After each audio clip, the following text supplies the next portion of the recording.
Shalom adik-adik semua. Perkenalkan, nama saya Febriani Lowebang. Di sini saya akan membawakan materi untuk bimbingan klasikal. Di sini saya akan menjelaskan materi tentang pengembangan kematangan emosi, memahami dan mengelola perasaan. Satu, pengertian kematangan emosi. A. Definisi dan konsep dasar kematangan emosi. Kematangan emosi adalah suatu keadaan atau kondisi serta reaksi perasaan yang stabil pada tingkat kedewasaan dan perkembangan diri, di mana individu mampu mengarahkan, mengendalikan dan juga mengontrol diri, serta mampu mengambil suatu keputusan atau bertingkah laku berdasarkan suatu pertimbangan sehingga dapat diterima oleh diri sendiri dan orang lain. Berikut konsep dasar kematangan emosi. Yang pertama, aspek kematangan emosi. Dalam aspek kematangan emosi ini ada beberapa hal yang dijelaskan di sini. Yang pertama itu tentang empati. Empati yaitu suatu kemampuan seseorang untuk bisa memahami dan merasakan perasaan orang lain. Yang kedua, toleransi. Toleransi ini itu suatu kemampuan seseorang untuk menerima perbedaan pendapat, sikap, dan perilaku orang lain. Yang ketiga, kontrol diri. Kontrol diri yaitu suatu kemampuan di mana seseorang mampu mengendalikan impuls dan dorongan emosional yang negatif. Yang berikut, penyesuaian diri. Penyesuaian diri ini yaitu suatu kemampuan untuk di mana seseorang bisa menyesuaikan diri dengan situasi dan kondisi yang berubah-ubah. Yang berikut, ekspresi emosi. Ekspresi emosi ini yaitu suatu kemampuan di mana seseorang mampu mengekspresikan perasaannya secara tepat, wajar dan konstruktif. B. Ciri-ciri kematangan emosi. Dalam ciri-ciri kematangan emosi ini ada beberapa poin yang akan kita bahas, di mana yang pertama ini tentang stabilitas emosi. Stabilitas emosi memiliki suatu keseimbangan antara perasaan positif dan negatif. Yang kedua, kepercayaan diri. Kepercayaan diri yaitu memiliki suatu keyakinan atau kemampuan dan potensi diri sendiri. Berikut, kemandirian. Kemandirian yaitu bertanggung jawab atas pilihan dan tindakan diri sendiri tanpa harus bergantung pada orang lain. Yang berikut, kerjasama. Kerjasama yaitu mampu bekerja sama dengan orang lain secara harmonis dan produktif, serta kreativitas yang dimana mampu menciptakan sesuatu yang baru, unik, dan bermanfaat. C. Karakteristik kematangan emosi. Dalam karakteristik kematangan emosi ini ada beberapa poin yang akan dibahas. Yang pertama tentang emosionalitas. Emosionalitas yaitu intensitas dan frekuensi dari reaksi emosional seseorang. Yang berikut, emotional awareness, yaitu suatu kesadaran akan perasaan diri sendiri dan juga orang lain. Yang berikut, emotional regulation. Emotional regulation yaitu suatu pengaturan dan pengelolaan emosi agar sesuai dengan tujuan dan situasi. Berikut, emotional expression, yaitu suatu penyaluran dan penyampaian emosi melalui verbal dan nonverbal. Yang berikut, emotional intelligence, yaitu suatu kemampuan untuk menggunakan informasi emosional untuk bisa meningkatkan kognisi atau cara berpikir, motivasi, dan juga hubungan sosial dan kesejahteraan. D. Faktor-faktor yang mempengaruhi kematangan emosi. Ada dua faktor yang mempengaruhi kematangan emosi. Yang pertama itu faktor internal. Faktor internal ini seperti usia, jenis kelamin, kepribadian, bakat, minat, nilai, sikap, motivasi, harapan, kebutuhan, dan tujuan. Yang kedua, faktor eksternal. Faktor eksternal ini seperti lingkungan keluarga, teman sebaya, sekolah, masyarakat, budaya, agama, dan juga media massa. B. Kematangan emosi dalam kehidupan sehari-hari.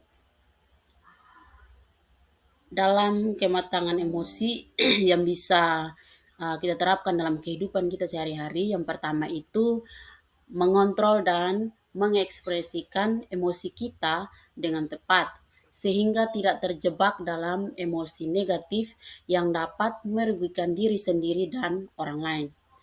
Yang kedua, memahami dan merasakan emosi orang lain sehingga dapat juga berempati, bekerja sama, dan berkomunikasi dengan efektif. Yang ketiga, mengambil keputusan yang bijaksana dan bertanggung jawab tanpa dipengaruhi oleh emosi sesaat. Yang keempat, menyesuaikan diri dengan situasi dan kondisi yang berubah-ubah sehingga dapat mengatasi stres dan konflik dengan baik. Yang kelima, meningkatkan kesejahteraan diri sendiri dan orang lain, baik itu secara fisik, mental, sosial, maupun spiritual. Dua, faktor-faktor yang mempengaruhi kematangan emosi. Yang pertama, pengalaman masa kecil. Pengalaman masa kecil adalah hal-hal yang dialami oleh seseorang sejak lahir sehingga uh, memasuki usia 12 tahun. Pengalaman masa kecil juga dapat berupa pengalaman positif atau negatif, seperti kasih sayang, dukungan, perlindungan, trauma, kekerasan, penolakan, dan lain-lain. Pengalaman masa kecil juga dapat membentuk pola pikir, sikap, perilaku, dan emosi seseorang di masa depan. Pengalaman masa kecil yang positif dapat meningkatkan rasa percaya diri, kemandirian, empati, toleransi, dan kontrol diri seseorang. Yang kedua, lingkungan adalah segala sesuatu yang ada di sekitar seseorang yang dapat mempengaruhi perkembangan fisik, mental, sosial, dan spiritualnya. Lingkungan ini meliputi lingkungan biologis di mana di dalamnya ada ras atau suku bangsa, jenis kelamin, umur, gizi, perawatan, kesehatan, dan lain-lain. Dan sedangkan lingkungan fisik ini di dalamnya ada cuaca, musim, geografis, rumah, radiasi, dan lain-lain. Serta lingkungan sosial ini di dalamnya ada keluarga, teman sebaya, sekolah, masyarakat, dan lain-lain. Dan lingkungan budaya di dalamnya ada agama, nilai-nilai, norma-norma, dan juga adat istiadat. Yang ketiga, budaya. Budaya adalah suatu sistem atau nilai atau norma-norma atau aturan, simbol-simbol, dan kepercayaan-kepercayaan yang dibagikan oleh sekelompok orang dan diturunkan dari generasi ke generasi. Budaya bisa juga mencerminkan cara hidup suatu masyarakat dalam berpikir, bersikap, berperilaku, dan berekspresi. Yang ketiga, pemahaman dan pengelolaan emosi. Yang pertama, eh, perlu juga kita ketahui jenis-jenis emosi. Menurut Paul Ekman, psikolog dan peneliti, ada 5 emosi dasar yang sering dirasakan oleh manusia, yaitu yang pertama ini bahagia, sedih, marah, takut, dan jijik. Namun, emosi manusia sangat beragam karena emosi-emosi dasar tersebut dapat bergabung dan menimbulkan emosi baru yang lebih kompleks. Yang kedua, dapat kita ketahui emosi yang sedang dirasakan. Saat seseorang merasakan suatu emosi, cobalah untuk memberi nama terhadap emosi tersebut. Dan juga perlu mencari tahu apa penyebab dan lama emosi itu muncul. Dan jika itu sulit untuk menemukan nama emosi yang tepat, Anda dapat mencatat perasaan Anda pada saat itu, kemudian membacanya kembali hingga mulai memahami emosi yang dirasakan. Yang berikut, menerima segala emosi yang dirasakan. Setelah mengetahui emosi yang dirasakan, kita perlu menerima emosi tersebut tanpa melawan, mengabaikan, atau mengontrolnya. Setiap emosi bersifat netral dan terjadi karena reaksi otak terhadap stimulus. Yang berikut, mengelola emosi dengan baik. Setelah menerima emosi yang dirasakan, kita perlu mengelola emosi tersebut dengan cara yang sehat dan asertif, dan juga dapat melakukan hal-hal seperti berpikir sebelum bertindak, belajar memotivasi diri sendiri, berlatih menjadi pendengar yang baik, dan juga bisa menggunakan sudut pandang yang berbeda serta melakukan latihan relaksasi, berkomunikasi dengan asertif dan percaya diri, serta bisa juga menjalani hidup yang tenang dan damai. Empat, teknik-teknik mengelola emosi. Ada beberapa teknik yang dapat diterapkan dalam mengelola emosi. Yang pertama, tentang meditasi. Meditasi adalah suatu praktik yang melibatkan pemusatan perhatian dan peningkatan kesadaran. Meditasi dapat membantu kita untuk merenungkan dan memproses emosi yang dirasakan serta memberikan kejernihan dan ketenangan pikiran, dan meditasi juga dapat mengurangi stres, meningkatkan mood, dan memperbaiki kualitas tidur. Yang kedua, relaksasi. Relaksasi adalah suatu teknik yang bertujuan untuk menenangkan tubuh dan pikiran. Relaksasi dapat membantu kita untuk melepaskan ketegangan otot, menurunkan denyut jantung, menurunkan tekanan darah, dan mengurangi hormon stres. Relaksasi juga dapat meningkatkan perasaan nyaman, bahagia, dan rileks. Yang ketiga, penulisan jurnal emosi. Penulisan jurnal emosi adalah suatu kegiatan yang melibatkan serta mengekspresikan perasaan dan emosi dalam melalui tulisan. Penulisan jurnal emosi dapat membantu kita untuk mengenal diri sendiri lebih baik dan mengeluarkan beban pikiran serta mengatasi masalah dan mencari solusi. Penulisan jurnal emosi juga dapat meningkatkan kreativitas, kepercayaan diri, dan kesehatan mental. Yang kelima, penerapan kematangan emosi dalam kehidupan sehari-hari. Dalam situasi sehari-hari, kematangan emosi dapat membantu seseorang dalam menghadapi tantangan dan peluang yang ada dengan cara yang positif.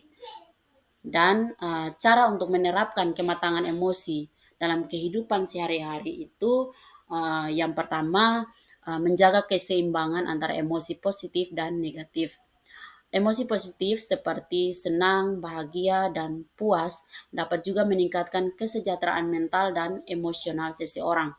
Emosi negatif seperti marah, sedih, dan takut dapat juga menurunkan kesejahteraan mental dan emosional seseorang jika tidak dikendalikan.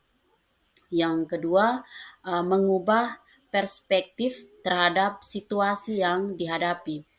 Perspektif adalah cara pandang seseorang terhadap sesuatu. Perspektif yang positif dapat membuat seseorang merasa lebih optimis, termotivasi, dan bersemangat. Perspektif yang efektif dapat membuat seseorang merasa lebih pesimis, putus asa, dan stres. Yang berikut, mencari hobi atau aktivitas yang menyenangkan bagi diri sendiri. Hobi atau aktivitas yang menyenangkan dapat memberikan kesempatan untuk berekspresi, bersantai, atau belajar hal baru. Hobi atau aktivitas yang menyenangkan juga dapat meningkatkan kepercayaan diri, kreativitas, dan produktivitas seseorang. Baik, sekian dari materi saya. Terima kasih. Shalom.